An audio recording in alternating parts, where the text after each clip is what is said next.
అన్నిటివి కూడా final order స్టేజ్లో లేవు. అన్ని ఏదో టెంపరరీ ఆర్డర్లు తెచ్చుకొని ఏంటంటే మున్సిపల్ టీమ్నే కావచ్చు, ఇరిగేషన్ టీమ్నే కావచ్చు, గతంలో ఉన్న ఎంఆర్ఓ గారు కూడా ఇక్కడ చేసిపోయినప్పుడు కూడా ఆమె కూడా కొన్ని స్ట్రక్చర్స్ కులగొట్టడం జరిగింది. 993 కావచ్చు, ప్లస్ 947 కావచ్చు, దాదాపు కొన్ని గవర్నమెంట్ ల్యాండ్లో కూడా జరిగింది. అయితే ఏదైతే ఉన్నదో ముందు కూడా మీరు అన్నట్టు ఓఎస్ నెంబర్ అంటే ఖచ్చితంగా వాడు జెన్యూన్ పర్సన్ అయితే మనం ఓఎస్ నెంబర్ అనేది జీపీ లెవెల్లో మాట్లాడి అదేవిధంగా పై అధికారుల ఆదేశాలు తీసుకొని నిక్కచ్చిగా దానికి సంబంధించిన పారావైజ్ రిమార్క్సే కావచ్చు, ఏదైనా కావచ్చు, వాటన్నిటిని కూడా ఇప్పుడు ఏదైతే భూభారతి చట్టం వచ్చింది కాబట్టి గతంలో అయితే మాకు ఇది లేకుండే. నెక్స్ట్ పరిధి అనేది పై ఆఫీసర్ పరిధిలో ఉన్నది, అడిషనల్ కలెక్టర్ కావచ్చు, తర్వాత ఆర్డీఓ లెవెల్లో ఉన్నది కాబట్టి వాటి మీద ఏవైతే ఉన్నావో ఇంటీరియర్ ఆర్డర్సే కావచ్చు, స్టేజ్ ఆఫ్ ఏదైతే ఉన్నదో జీపీ కావచ్చు, అడిషనల్ జీపీ కావచ్చు, వాటన్నిటిని వాళ్ళ ఆదేశాలు తీసుకొని ఖచ్చితంగా ముందు కూడా వాటి మీద కూడా కౌంటర్స్ వేయడం, ప్లస్ ఆ కౌంటర్స్ వేసిన వాటిని కూడా ఏవైతే మనకు అగెనిస్ట్గా వచ్చిన వాటిని ఎవరైతే ఇల్లీగల్ ఎవరైతే ఎన్క్రోచ్ ఉన్నాడో వాళ్ళందరి మీద కూడా చర్యలు తీసుకోవడం అనేది జరుగుతుంది. ఇప్పుడు ఏంటంటే మనకు ఆల్రెడీ కన్స్ట్రక్షన్ చేసుకున్న వాళ్ళు గతంలో ట్యాక్స్ పే చేసి ఉన్న వాళ్ళది మటుకు మనం ఏం చేయలేము.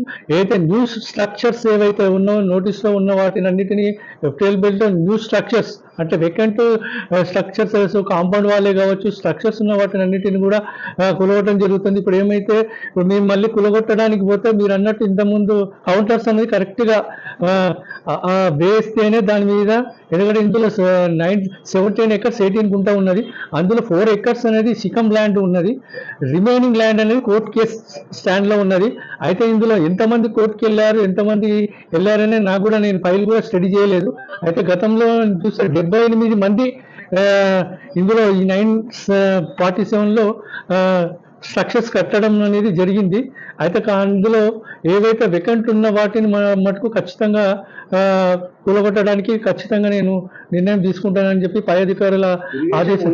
ఇప్పుడు ఏదైతే 947లో నేను ఇప్పుడు చూశాను రీసెంట్గా ఏదైతే ఉన్నదో వాళ్లకు ఎలాంటి ఆధారం లేకుండా ఓన్లీ డాక్యుమెంట్ బేస్ చేసుకొని వాళ్ళు ఇస్తున్నారు. అయితే నేను వాళ్ళకు కూడా ఇమీడియట్గా ఒక లెటర్ పెట్టి ఇది government land, not interfere in connections ఏవైతే ఉన్నాయో, కరెంట్ కనెక్షన్ కావచ్చు, ఇప్పుడు ట్యాప్ కనెక్షన్, మున్సిపాలిటీ వాటర్ బోర్డే కావచ్చు, వీటన్నిటి మీద కూడా తదుపరి చర్యలు తీసుకోవడం అనేది. మనకు ఒక ఇల్లు కానీ స్ట్రక్చర్స్ కానీ మినిమం 10 to 12 years వాడు ఫిజికల్గా ఉండి అన్ని ఆధారాలతో కరెక్ట్గా ఉంటే మనం దాని మీద ఏందనేది